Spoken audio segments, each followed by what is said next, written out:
안녕하십니까 구독자 여러분. 오늘은 지입회사들의 쪼개기와 고의부도 처리에 대해서 인터뷰를 한번 해보도록 하겠습니다. 먼저 대표님 본인 소개 좀 해주세요. 예, 안녕하세요. 전국구 영업용 칼산상사 이원복입니다. 네, 대표님. 예. 국토교통부에서 2차 피해를 신고를 받는다 그러니까 번호판 장사만 하던 지입회사들이 쪼개기와 부도 처리를 하고 있다는데 이게 어떻게 이런 일이 벌어지고 있는지 좀 설명 좀 해주세요. 예, 법인 남바와 장사만 하던 운수회사들이 네. 이제 세무조사나 네. 법적 조치를 받을 걸 대비해 가지고 전에 제가 1년 전에 이런 사태가 터졌잖아요. 1년 전부터 준비를 해온 거예요, 이분들이. 예, 그래가지고 기존에 대수가 100대 있는 회사가 자기네 물동량을 계산하는 거예요. 돌릴 수 있는 물동량을 계산하고 나머지 대수, 쉽게 말해 60대라는 물량이 있다고 하면 60대만 놔두고 40대는 번호판 장사를 했다고 보면 40대를 이걸 법인을 파는 거예요. 네. 40대를 쪼개가지고 20대에서 법인을 2개를 다시 만들어갖고 다른 사람 앞으로 등재를 하고 다시 시작하는 거죠. 이것보다 이제 쪼개기고, 그 다음에 불법으로 또 하는 방법은 고의부도. 네. 고의부도를 내가지고 이 법인을 없애버리는 거예요. 네. 이 법인을 없애버리고 제3자를 다시 세워가지고 다시 법인을 만들어서 그 차량을 갖다 거기다 붙이는 거예요. 네. 그럼 신규 회사가 되는 거죠. 신규 회사가 되면서 물동량을 걱정 안 해도 되잖아요. 신규 회사하고 차 대수가 적으니까 20대 정도로 쪼개면 20대 물량만 있으면 되니까 법적 제재도 안 받고, 그러니까 이전 그런 쪼개기로 해서 계속 나가고 있는 거예요. 네. 예. 대표님, 고의부도 처리되면은 그 회사에 들어갔던 차주들은 어떻게 되는 거죠? 이 전에는 법적으로 아무 조치를 못 받아서 부도 처리가 되게 되면 차까지 다 뺏겼어요. 네. 그 회사로 차가 귀속되기 때문에 채권자들이 그 차까지 다 압수해 가버렸는데, 이게 98년도에 입법화가 된 거예요. 98년도에 현물출자라는 그 방식이 생겨가지고 내가 이 차를 가지고 지입회사에 들어가면은 번호판은 회사 거, 차는 내 거라는 거에서 현물 출자를 해놨다고요, 등기부상에. 그래서 부도가 나도 그분 차는 손대지를 못했다고요. 이게 합법적으로 인정된 게 2002년이에요. 그때부터는 회사에서 차에는 손을 못 대고 법인 번호판만 가지고 장난을 치는 거죠. 그러니까 이분들이 고의 부도를 내면서 기존에 있던 지입 기사차들이 있을 거 아니에요. 이 차주분들한테 연락을 하는 거예요. 우리 회사가 부도 났으니까 차들을 빼가세요. 그러면 차만 가지고 나오는 거예요. 차만 가지고 나오면은 이 빼온 번호판은 모아가지고 다시 부도 처리를 하고 제3자를 통해서 회사를 재설립을 해버리는 거예요. 그러면 세탁이 돼버리잖아요. 그런 방법이죠. 그러면 그 회사에 있던 차주들은 울며 겨자 먹기로 차를 가지고 나올 수밖에 없잖아요. 그렇죠. 차를 가지고 나와서 그동안 좀 그래도 여력이 있는 사람은 개별로 해서 개인 걸로 갈아타는데, 그러지 않은 사람은 다시 지입번호를 또 써야 된다고. 그러니까 자꾸 부담은 더 커지는 거죠. 이게 회사에서 이게 진짜 그래서는 안 되는데 너무나 그동안 불법을 많이 저질렀잖아요. 수수료 명목으로 돈을 많이 받았고, 그 다음에 그 차가 연식이 다 돼서 대패차 끊으러 가면은 대패차 끊는데 도장값이나 대패차 비용이나 해서 그걸 또 청구해서 받았는데, 이분들이 받는 방법이 얼마나 교묘한지, 통장으로 받으면 나중에 법적 근거가 되기 때문에 현금으로 그걸 다 받은 거예요. 받기 때문에 그걸 제3자로 받았기 때문에 법적으로 제재 안 받게끔 딱 만들어 놓은 거예요. 그리고 이제 강도 높은 세무조사를 한다니까 지금 쪼개기가 들어가고 그런 형태가 이루어졌잖아요. 근데 이게 문제는 1차도 피해 조사를 했잖아요. 1차도 피해 조사를 해서 기사들한테 신고를 받고 했는데 1년 동안 뭐를 했냐 이거예요. 피해 조사 받았으면 그 피해 조사 받은 거에서 결과가 나왔으면은 피해 받은 분들에 대해서 보상을 한다든가 발표를 했어야 되는데 그 발표는 전혀 없고 2차 피해 조사를 한다. 그럼 2차 피해 조사를 하면 뭐냐고요. 이미 법인들은 다 쪼개기를 해서 다 분산이 됐는데 어디에 가서 조사를 할 거냐고요. 그러면 그 회사에 지입을 들어갔던 화물차주들이요, 차를 가지고 나오면 차고지 문제, 이거는 어떻게 해결해야 돼요? 다시 빼가지고 나왔을 때는 자가용으로 다시 가야 돼요. 자가용으로 일단 빼가지고 지입을 회사들 가든 어딜 가야 되는데, 그렇지 않으면은 지입회사에서 다시 지입회사로 가게 되면 차고지가 필요 없어요. 네네. 그런데 대부분 지입회사에서 빠져나온 사람이 다시 지입회 가게 꺼리잖아요. 그게 자가용으로 다시 변경을 해갖고 나오면은 취득세는 안 나와요. 네네. 취득세는 전에 지입 들어갈 때 한 번 냈기 때문에 유스탁 계약서나 현물 출자했다는 거 증빙만 되면은 그걸 취득세는 안 나오는데 차고지를 다시 사야 된다고. 자가용 차고지를 다시 사서 자가용으로 등재하고 자가용 보험을 다시 들어야 된다고. 그러니까 피해가 이중 피해가 되는 거죠. 예, 예. 차고지는 뭐 돈을 많이 내야 돼요?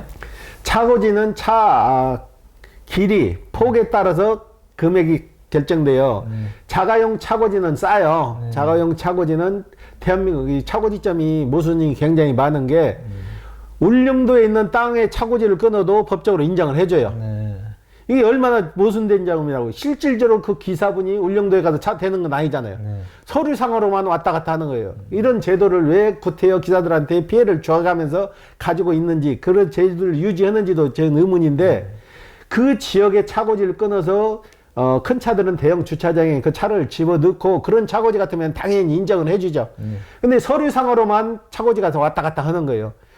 쉽게 말해서 인천 차량이 충청도에 차고지를 끊어가다 관공서에 넣었을 때 그걸 인정해주는 그 자체도 모순점이지만은 그런 차고지를 끊어와서 눈 가리고 아웅식으로 하라는 건 사양을 조정하는 거죠.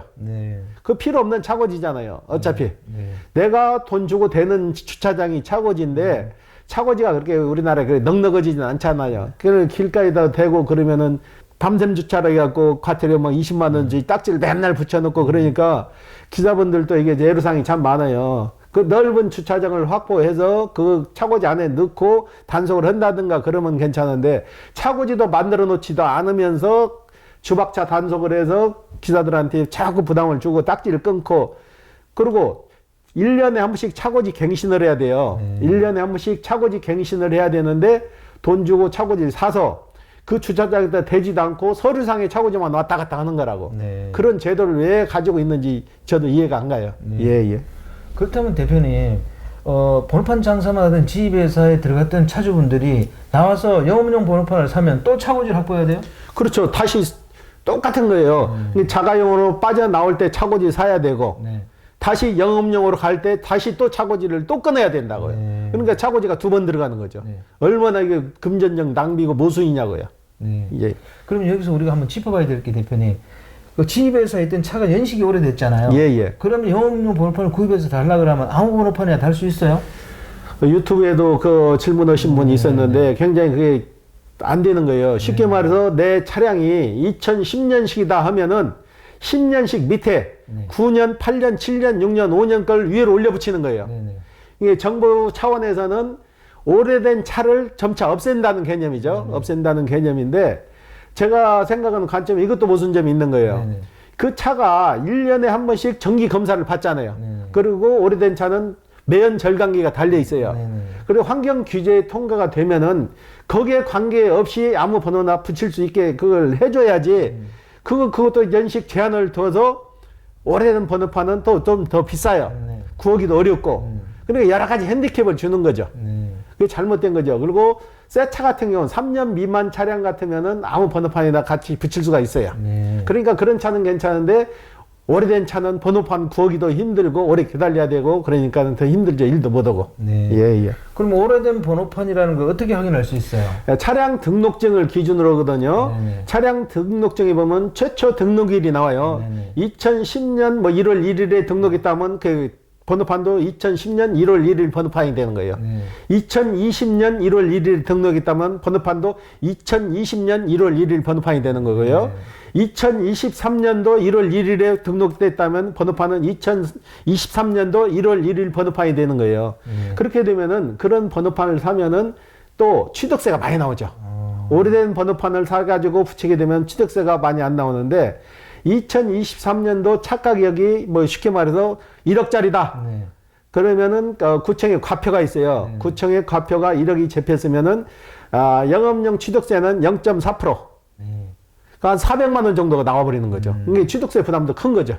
예, 예. 오래된 차에 아무 번호판이나 달 수 없게 하는 거는 환경오염 때문인가요? 일단은 정부적인 차원에서는 환경오염을 첫째로 꼽는데 아무래도 오래된 차는 매연도 좀 나올 수 있고 그러는데 1년에 한 번씩 지금 검사를 받잖아요. 네. 자동차 같은 경우는 1년에 한 번씩 검사를 받아서 그 환경 기준에 통과돼야만이 운행을 할 수 있잖아요.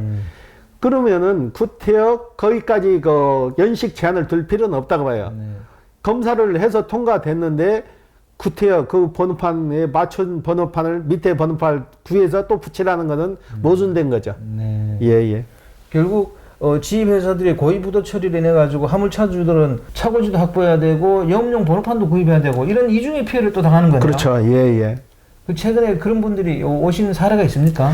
지금 개별화물 넘버 사러 오신 분들이 다 그런 분이에요. 회사가 고의 부도 처리해가지고 차만 가지고 나오셔가지고 다시 지입회사로 가기 꺼리니까 이제 조금 무리를 하시더라도 이제 개인 중형으로 갈아타시는 거예요. 아예 이제 사가지고 그 차에 장착을 하시는 거예요. 그게 문제되는 게 오래된 차를 가지고 나오시는 분들은 번호판 구하기가 쉽지가 않다는 얘기죠. 예. 최근 사례 있으면 한두 개 소개 좀 해주십시오. 저번에도 유튜브 할 때 말씀드린 보령에 계신 분도 오래된 차량을 가지고 나와가지고 그 번호판을 샀는데 이분은 저희가 진행하는 과정에서 좀 저희도 미스한 부분이 좀 생겼어요. 오래된 차가 폐차장에 들어갔는데 그 번호판을 저희가 매입해서 그분한테 팔았는데 폐차장에 들어가면은 매연 절감기가 탈착하는 기간이 있어요. 매연 한 달 전에 폐차장에 들어갔는데 그 전 차주분이 매연 절감기 탈착을 안 해놓은 거예요. 그래가지고 저희가 보령에 내려가서 1차 이전을 하고 말소를 시켰는데 말소가 안 돼가지고 지금 이번 주에 다시 내려가서 이제 말소를 시킬 거예요. 그런 부분이 조금씩 생기더라고. 저희도 그건 미스를 했는데 오래된 차를 폐차장에 들어가서 폐차를 시킬 때는 폐차가 바로 안 돼요. 이것도 알아두시면 상식인데 폐차가 바로 안 되고 한 4일 정도 시간이 걸려요. 그동안 그 달려있던 거 DPF 매연 절감 장치를 반납을 해야만이 폐차가 되고 수출 말소가 되는 거예요. 그 방법이 또 따로 있고 그리고 1.2톤에서 그런 과정이 많이 생기는데 1.2톤 넘버가 전에는 개별화물, 지금으로 따지면 개인 중형이에요. 개인 중형이 신고 기간이 한번 있어가지고 개인 소형으로 내려갈 기회를 줬거든요. 신고 기간에 신고를 한 차는 개인 소형, 신고를 안 한 차는 개인 중형으로 위로 올라가야 되는데 이분들이 생각을 거기까지는 모르시고 신고를 안 하고 와가지고 다시 1.2톤 타시던 분이 다시 1.2톤을 뽑아요. 뽑아가지고 그 차에 이제 막상 붙이려고 하니까 이제 크램이 걸리는 거야. 1.2톤은 법이 바뀌어가지고 소형으로 바뀌어버렸잖아요, 법이. 그러니까 1.2톤에다 다시 붙이려니까 개인 중형 넘버는 1.2톤에 붙일 수가 없어요. 법이 바뀌어갖고. 그러니까 이분들은 차는 뽑아놓고 아차한 거예요. 그러니까 이제 그 번호판을 다시 팔고, 쉽게 말해서 개인 중형 번호판을 팔고 개인 소형으로 다시 사서 다시 가야 되는 거예요. 근데 그렇게 되면은 공백이 생겨요. 10일 정도 공백이 생겨갖고 10일 정도 일을 못 할 수가 있어요. 일단은 개인이 두 대를 소유를 못 해요. 개인 소형, 개인 중형을 두 대를 소유를 못 한다고. 한 대가 빠져나가야 한 대가 들어가요. 법이 또 바뀌어갖고. 전에는 개인이 두 대를 가능했거든요. 소형 하나, 중형 하나를 같이 운영을 했는데 법이 바뀌어가지고 개인이 1대, 한 대밖에는 안 되기 때문에 판매되는 기간이 있기 때문에 한 10일 정도는 공백이 생긴다고. 예. 대표님이 아까 얘기하신 매연 절감 장치를 반납해야 폐차가 된다는 그 말, 그거 좀 상세히 한번 설명 한번 해주십시오. 오래된 차는 대형차 같은 경우는 소형차는 거의 그런 장치가 거의 없는데 대형차 같은 경우는 2.5톤 이상은 거의 10년 넘으면은 지금은 다 달려갖고 나오잖아요. 신차 제작할 때 달려갖고 나오는데 오래된 차량들은 전에는 제조사에서 그게 달려갖고 나온 차가 없어요. 환경 규제라는 그 요건이 없었으니까. 그러니까 그 요건을 못 맞추니까 거기다 매연 절감기를 달은 거예요. 달아서 환경 기준을 맞췄는데 이 차가 사고가 나거나 노후화돼서 폐차가 되면은 이걸 탈착을 해서 반납을 해야 돼요. 반납을 해야만이 폐차도 되고 수출 말소도 된다고. 그 과정이에요. 매연 절감 장치를 어디다 반납을 해요? 처음에 달았던 그 정부 재산이에요. 정부에서 보조금을 받고 달았기 때문에 다시 반납하는 받아주는 회사가 있어요. 그리 다시 반납을 해야 돼요. 그래서 예. 오늘 인터뷰 감사드립니다. 예. 네, 구독자 여러분, 번호판 장사만 하는 지입회사들의 고의부도 처리로 또 그 회사에 있던 차주분들이 차고지하고 영업용 번호판을 또 구매해야 되는 또 다른 피해를 당하는 것 같습니다.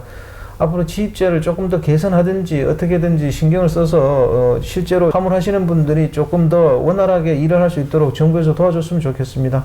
자, 호화제는 다음 시간에 또 다른 주제로 구독자 여러분 찾아뵙겠습니다. 안녕히 계십시오. 호호아제였습니다.